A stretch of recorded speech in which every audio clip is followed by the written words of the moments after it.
Mellow music plays as we open on a man laying down a cloth before pouring himself a drink. He takes some water and runs his finger around the rim of the glass before putting it down, wrapping it in the cloth, and smashing it with a cane. He then pours the shattered glass into a pair of slippers, before putting the same slippers onto his bare feet. He walks with the cane into a large empty house. 60s pop music plays as the Marvel Studios fanfare plays. It stops suddenly and picks up again as Stephen Grant wakes up. He undoes the restraint on his right ankle before walking away from his bed, which is surrounded by a small frame of sand. Stephen calls his mother while feeding his one-finned goldfish Gus. He finishes leaving a voicemail on his mom's phone as he leaves his home, briefly interrupted by a broom vendor right outside his door. Stephen catches a bus to the British Museum in London, which is showcasing an exhibit on ancient Egypt. He explains mummification to a young girl vis-a-vis the ritual, but is interrupted by his boss Donna, who calls him Stevie. He corrects her to call him Stephen, while she scolds him for tour guiding when he should be focused on selling gifts from the shop. Another associate approaches Stephen to ask if they are still on for steak at 7 o'clock the next night. He cannot recall and assumes the woman is asking him out. She giggles and walks away as Donna comes back and asks him what a vegan would eat in a steakhouse. When he rebuffs her remark, she walks away. Later, as they are closing, Donna continues to scold Stephen for constantly being late, which is why she assigned him to inventory. He tries to point out some of the historical inaccuracies of what they are selling at the museum, but Donna refuses to listen. He tells her that the Ennead is comprised of 9 Egyptian gods, but only 7 are present on the picture they are selling. Donna jokes about the mistake and continues to throw insults at Stephen before dismissing him. As he leaves, Stephen says goodbye to a security guard, who greets him as Scotty, to which Stephen replies, "It's Stephen with AV." As Stephen eats, he explains his sleepwalking to a gold-painted street performance mime who looks strikingly like the man who donned the glass-filled slippers at the start. Stephen helps the performer out by tipping him and helping him get tips for pictures with tourists in between his rants. He reaches the conclusion that he will need to overcome his sleepwalking if he is to commit to a girlfriend. He tips the mime once more before leaving, shown in the reflection of a puddle as green leaf land on it, causing ripples. At home, Stephen spreads the sand around his bed and locks each of the locks on his door. He attaches his ankle restraint and begins to listen to a podcast on staying awake while he fiddles with a Rubik's Cube. Clips show him doing other activities to keep his mind awake, reading about the Ennead as the podcast suggests to read a book as a way of keeping the mind awake. As Stephen hears the words, "Think of yourself" as a part of the story, he suddenly wakes up in a field of grass in great pain over his jaw. As he stands up, he hears a voice telling him to go back to sleep. He is told to surrender the body to Stephen. When he doesn't understand, the voice says, "The idiot is in control." Stephen removes a gold scarab from his pocket as a figure approaches him from behind carrying a staff. As Stephen turns around, he sees that he is trespassing on a castle's property, and is shot at by 8 guards. The voice tells him to run away. Stephen runs away as the guards pursue him, missing with every shot they take. Stephen comes to a part of the town where Harrow, a man with long hair in a dark red outfit, again similar looking to glass-filled slippers dude, is being greeted by the people who clear a path for him. The man leads all the townspeople to the open town square, where he comments, with an American accent, on the beauty of the day. He tells the people that their job is to make Earth feel as much like heaven as possible. He asks, who wants to go first? A random man approaches and is greeted by Harrow, who commends him on offering his soul for judgment, waiting to serve our goddess even before she wakes. Harrow places the cane in the man's hands as he performs a ritual to judge the name in the name of Ammit, the Egyptian funerary deity, a god of death. Stephen and the other townspeople watch on as Harrow's scale tattoo on his right arm glows slightly before he declares the person a good man and hugs him. The guards continue to search for Stephen amongst the spectators, as Harrow reveals that his name is Arthur. A woman presents herself to Arthur, and Stephen watches as his scale tattoo tips to one side and turns red. Arthur apologizes to the woman as she receives Ammit's judgment and falls back. People carry away her lifeless body. The armed guards who were chasing Stephen come to Arthur's side and tell him they were ambushed during the exchange, and 2 of their men were killed. To weed out the spy, Arthur calls out an order in ancient Egyptian, and Stephen is immediately found out. Arthur identifies Stephen as a mercenary.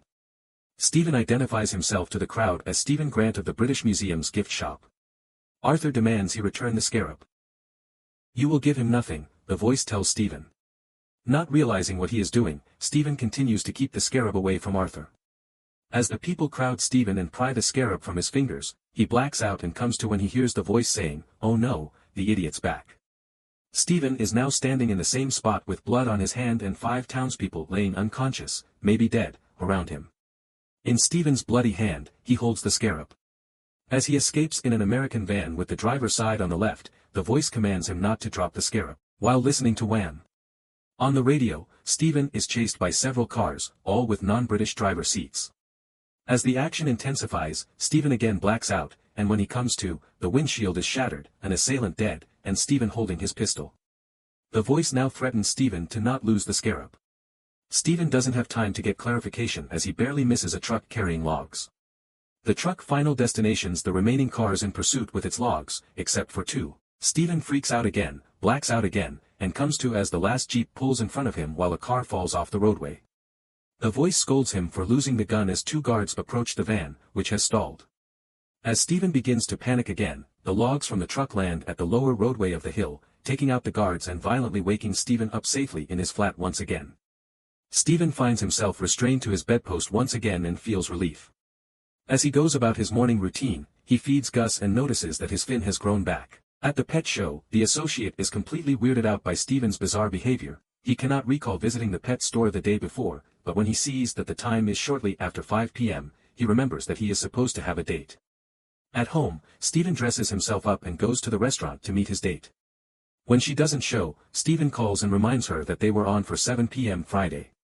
She tells Steven that today is Sunday and to lose her number. Completely confused and heartbroken, Steven gives in and placing an order, knowing nothing of how to order steak. On his mom's voicemail, Steven makes up a story about the date as he walks home. Steven turns the light in his apartment on and off before indulging in the box of chocolates he had bought for his date. He drops some sprinkles into the goldfish's tank, and when it doesn't eat, Steven doubts whether this fish is truly his pet Gus. As he picks up some of the chocolates he dropped, he begins to notice strange things in his apartment, and investigates behind a loose board above his pantry. He discovers a car key and a cell phone containing several missed calls from Layla and one missed call from Dusham. He calls Layla and is greeted with great surprise that he is still alive after so many months that she had been texting and calling him. Layla demands to know where his British accent came from and identifies Steven by his true name, Marc. When Steven inquires as to why she called him that, the call drops. Steven hears his name being called, and tries to see who it is. After hearing the voice tell him, "You need to stop," the lights begin to flicker and Steven runs scared from his flat to the elevator. Steven looks at his reflection as the elevator continues its descent. On floor 2, Steven hallucinates a creature coming for him, then wakes up in a bus when he comes to face with its beak. Everyone on the bus is looking at Steven as he sees the figure standing on the side of the road, then notices Arthur on the bus as he exits, realizing that he is real.